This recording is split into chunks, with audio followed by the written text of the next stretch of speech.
Picture this, it's a sunny Saturday morning in Willow Creek Estates. The kind of place where lawns are measured with rulers and community standards are treated like holy scripture. Then the HOA president spots an empty training holster on a jogger's hip and loses her damn mind. Screaming gun, while frantically dialing 911 like the apocalypse just rolled up in sweatpants.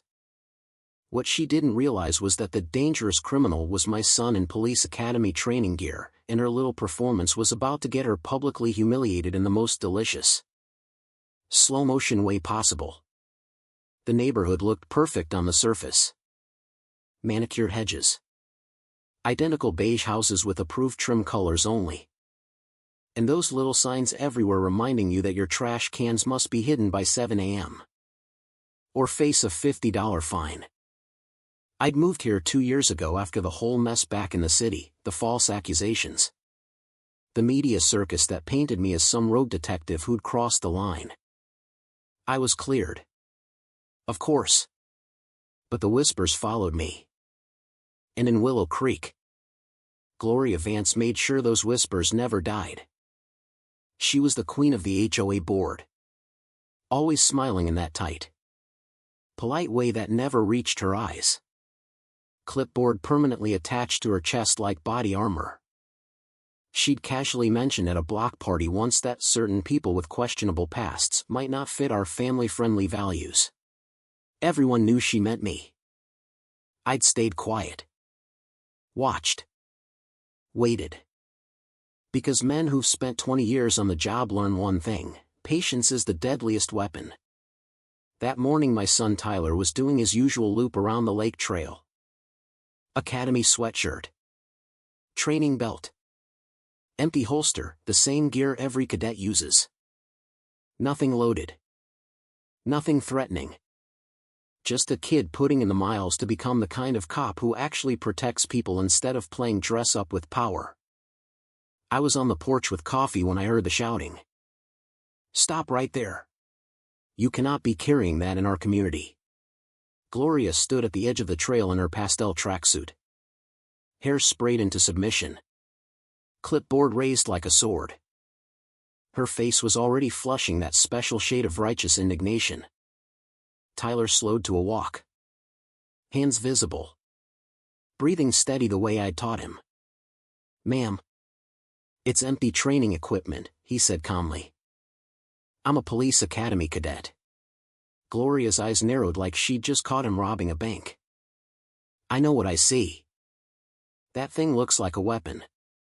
This is a violation of our safety bylaws. We have children here. A few neighbors had already poked their heads out. Phones were coming up. Gloria loved an audience. I walked over, keeping my voice even. Gloria. It's a training holster. No firearm. You can check the regulations yourself. She turned that fake sweet smile on me. Oh. Jack Harlan. Always quick to defend rule breaking. Aren't we? Given your history, I'd think you'd be more careful about appearances. There it was, the casual knife twist about the old scandal. She loved reminding everyone. Tyler's jaw tightened. But he stayed professional. I felt that old familiar burn in my chest.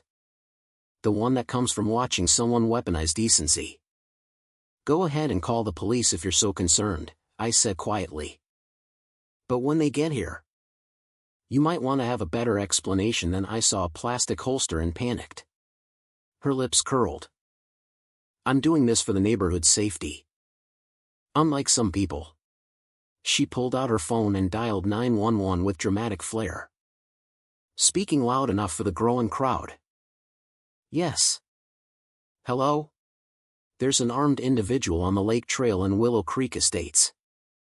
He's refusing to remove the weapon. Please send someone immediately. I almost laughed. Almost. Because this wasn't about safety. It was about control. Gloria had spent years turning the HOA into her personal fiefdom, fining people for political flags. Banning certain dog breeds. writing up residents for suspicious behavior like having visitors after 9 p.m. She thrived on the fear. And now she'd picked the wrong family to bully. The sirens came faster than I expected. 2 patrol cars rolled up. Lights flashing across the perfect lawns. Officer Ramirez stepped out first. He'd been one of my trainees years ago. His partner, a younger guy named Chen, followed. They scanned the scene the way good cops do, calm, professional, reading the room. Gloria marched right up to them. Clipboard thrust forward like evidence.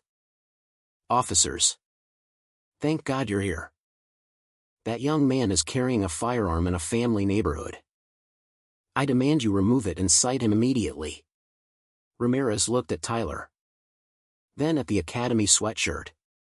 Then at the clearly empty holster.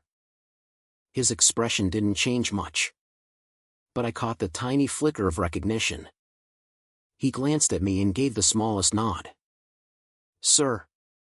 Is that a training holster? He asked Tyler. Yes. Sir. Unloaded. Department issued for Academy PT. No firearm present. Gloria scoffed. He could be lying. You can't just take his word. Ramirez turned to her. Polite but ice cold. Ma'am. We're familiar with Academy gear. This is standard. No violation here. Then he did the thing that broke her. He turned to Tyler. Straightened. And gave a crisp salute. Keep up the good work, Cadet. Chin followed with his own salute. Academy looks sharp on you, son. The silence that followed was beautiful. Phones were recording everything. Gloria's face went from triumphant red to ashen in about 2 seconds flat. Her mouth opened. Closed. Opened again like a fish yanked onto dry land. But the rules public safety, she stammered. Ramirez handed her back the clipboard she'd shoved at him. Ma'am. Filing a false emergency report is a serious matter. You might want to be more careful next time. He tipped his hat to Tyler and me. Then the cruisers pulled away. Gloria stood there alone on the trail. Clipboard trembling in her hands. While neighbors whispered and filmed. For the first time. The Queen looked small. I felt that quiet. Deep satisfaction, the kind that comes when someone who's spent years stepping on necks finally feels the boot on their own. But this wasn't over. Not even close. That evening the neighborhood group chat exploded. Clips of the salute were everywhere. Some people were laughing. Others were suddenly very quiet. Gloria posted a long, passive-aggressive message about protecting our children from unnecessary risks and how certain families seem determined to challenge authority. Classic move, double down and play the victim. I didn't reply. Instead, I started asking quiet questions. The kind you ask at the mailbox or while walking the dog. Turns out Gloria had a pattern. Mrs. Alvarez down the street told me how Gloria had called code enforcement on her quinceañera decorations because bright colors lower property values. The Pakistani family on Maple Lane had been written up 3 times for suspicious gatherings, aka having relatives visit. Even old Mr. Kowalski got fined for his American flag being too large and political. And the landscapers? They walked on eggshells around her. One wrong hedge trim and their contract was threatened. The more I heard, the clearer it became. This wasn't about rules. It was about power. Gloria was terrified of losing her throne. So she ruled through fear and paperwork. And she'd made the mistake of targeting my family, again. A few days later she escalated. Tyler was back on the trail, same route. Same gear. Gloria's white golf cart came creeping around the bend and stopped dead. She hopped out. Voice shrill. I've warned you. This is your final notice. Remove that offensive item or I'll have you trespassed from community property. Tyler didn't flinch. It's training equipment. Ma'am. Perfectly legal. I stepped in smoothly. Gloria. You're on thin ice after the last false report. Keep pushing and the county might take an interest in how many times you've wasted emergency resources. Her eyes flashed pure venom behind that plastic smile. You think you're special because of your so-called career? I built this community's standards. People like you are the reason we need them. That's when I knew we were heading for war.